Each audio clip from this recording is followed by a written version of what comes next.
అస్త్రశస్త్రాలతో సన్నద్ధం. నేటి నుంచి పార్లమెంట్ బడ్జెట్ సమావేశాలు. నీట్ కావడి యాత్ర వివాదాలపై నిలదీయనున్న విపక్షం. ఉపసభాపతి పదవి కోసం పట్టు. అఖిల పక్షంలో సంకేతాలు. కేంద్రంలో ఎన్డీఏ సర్కార్ మూడోసారి కొలువుదీరిన తర్వాత తొలిసారి బడ్జెట్ను సమర్పించేందుకు పార్లమెంటు సోమవారం నుంచి భేటీ కాబోతుంది. ఈ సమావేశాలు ఆగస్టు 12 వరకు కొనసాగుతాయి. మంగళవారం పూర్తిస్థాయి బడ్జెట్ను ప్రవేశపెడతారు. ప్రభుత్వం 6 బిల్లులను సభామోదం కోసం తీసుకురానుంది.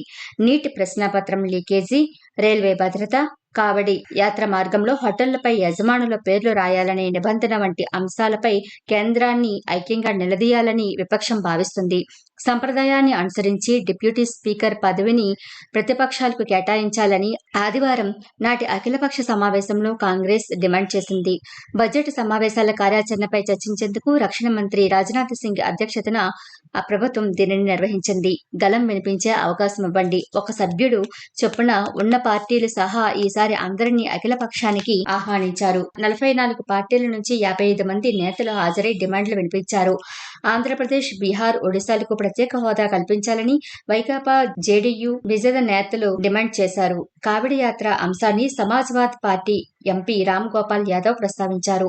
కీలకమైన 24 శాఖలకు సంబంధించి స్థాయి సంఘాలను ఏర్పాటు చేయాలని, వాటికి తగిన ప్రాధాన్యం ఇవ్వాలని కాంగ్రెస్ సీనియర్ నేత జైరాం రమేష్ డిమాండ్ చేశారు. మంత్రులతో ఎంపీలు నేరుగా చర్చించేందుకు వీలుగా సంప్రదింపుల కమిటీలను పునరుద్ధరించాలన్నారు. ఇంటర్నెట్లను ప్రజలందరికీ ఉచితంగా అందుబాటులోకి తీసుకురావాలనే ప్రైవేటు మెంబర్ బిల్లును పరిగణలోకి తీసుకునేందుకు ప్రభుత్వం ఆమోదించింది. దీంతో పాటు ఉన్నత న్యాయస్థానాల విశ్రాంతి న్యాయమూర్తులు రాజకీయాల్లోకి రావడం, కృత్రిమ మేధ, డీప్ ఫేక్, పౌరసత్వ సవరణ చట్టం పైన ఇలాంటి 23 బిల్లుల్ని రాజ్యసభలో ప్రవేశపెట్టనున్నారు. నేటి నుండి అసెంబ్లీ సమావేశాలు. ఉభయ సభలను ఉద్దేశించి ప్రసంగించనున్న గవర్నర్. సభలో 3 శ్వేతపత్రాల విడుదల. చర్చ. రాష్ట్ర అసెంబ్లీ సమావేశాలు సోమవారం ప్రారంభం కానున్నాయి. ఉదయం 10 గంటలకు governor justice S Abdul Nazeer ఉభయ సభలను ఉద్దేశించి ప్రసంగిస్తారు. అనంతరం సభ వాయిదా పడుతుంది. తర్వాత అసెంబ్లీ స్పీకర్ చింతకాయల అయ్యన్న పాత్రుడు అధ్యక్షతన శాసనసభ వ్యవహారాల సలహా కమిటీ సమావేశం జరగనుంది. ఈ దఫా సమావేశాలు ఎన్ని రోజులు నిర్వహించాలి, ఏ అంశాలపై చర్చించాలన్నది నిర్ణయం తీసుకుంటుంది. ప్రాథమిక సమాచారం మేరకు ఈ నెల 26 వరకు అంటే 5 రోజుల పాటు సమావేశాలు జరిగే అవకాశం ఉంది. గవర్నర్ ప్రసంగాలపై మంగళవారం చర్చ జరగనుంది. వైకాపా ప్రభుత్వం తీసుకొచ్చిన ల్యాండ్ టైటిల్ యాక్ట్ను రద్దు చేస్తూ ఉపసంహరణ బిల్లును ప్రభుత్వం మంగళవారం సభలో ప్రవేశపెట్టనుంది. గత ప్రభుత్వ హయాంలో రాష్ట్రంలో శాంతి భద్రతలు, ఎక్సైజ్ విధానం, రాష్ట్ర అప్పులు, ఆర్థిక స్థితికి సంబంధించి శ్వేతపత్రాలను విడుదల చేయనుంది. వీటిపై సభ్యులు చర్చించే అవకాశం ఉంది. 7 బడ్జెట్ల నిర్మలమ్మ. మహిళా ఆర్థిక మంత్రిగా రికార్డు. వరుసగా 7వ రేపు కేంద్ర బడ్జెట్ సమర్పణ. వరుసగా 7 సార్లు కేంద్ర బడ్జెట్ సమర్పించిన ఘనతను కేంద్ర ఆర్థిక మంత్రి నిర్మలా సీతారామన్ సాధించబోతున్నారు. మంగళవారం పార్లమెంటులో ఆమె 2024-25 ఆర్థిక సంవత్సర బడ్జెట్ సమర్పించనున్నారు. మాజీ ప్రధానమంత్రి మొరార్జీ దేశాయ్ తర్వాత వరుసగా 6 బడ్జెట్లు ప్రవేశపెట్టి ఇప్పటికే నిర్మలమ్మ రికార్డు నెలకొల్పారు. ఎక్కువసార్లు పార్లమెంటులో బడ్జెట్ను ప్రవేశపెట్టిన మహిళా మంత్రిగానే కాకుండా అత్యధిక సమయం బడ్జెట్ ప్రసంగం చేసిన రికార్డు అంటే 2020 ఫిబ్రవరి 1వ తేదీ 2 గంటల 40 నిమిషాలు కూడా ఆమె ఖాతాలో ఉంది. దేశంలో అత్యధికంగా 10 సార్లు కేంద్ర బడ్జెట్ను ప్రవేశపెట్టడం ద్వారా మొరార్జీ దేశాయ్ తిరుగులేని రికార్డును నెలకొల్పారు.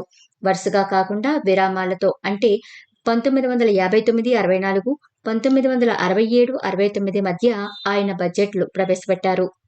కాంగ్రెస్ సారథ్యంలోని యూపీఏ హయాంలో కేంద్ర ఆర్థిక మంత్రిగా పి. చిదంబరం మొత్తం మీద 9 సార్లు బడ్జెట్ సమర్పించారు. నిర్మలా సీతారామన్ 2019 సంవత్సరం నుండి వరుసగా కేంద్ర బడ్జెట్ను సమర్పిస్తున్నారు. నేడు ఆర్థిక సర్వే 24-25 బడ్జెట్ రూపకల్పన ప్రక్రియ తుది దశకు చేరుకుంది. సార్వత్రిక ఎన్నికలు ముగిసి కొత్త సర్కారు ఏర్పడినందున 2024-25 ఆర్థిక సంవత్సరంలో మిగిలిన 8 నెలల కాలానికి కేంద్ర బడ్జెట్ ప్రవేశపెట్టనుంది. సీతారామన్ సోమవారం ఆర్థిక సర్వేను పార్లమెంటు ముందు ఉంచనున్నారు.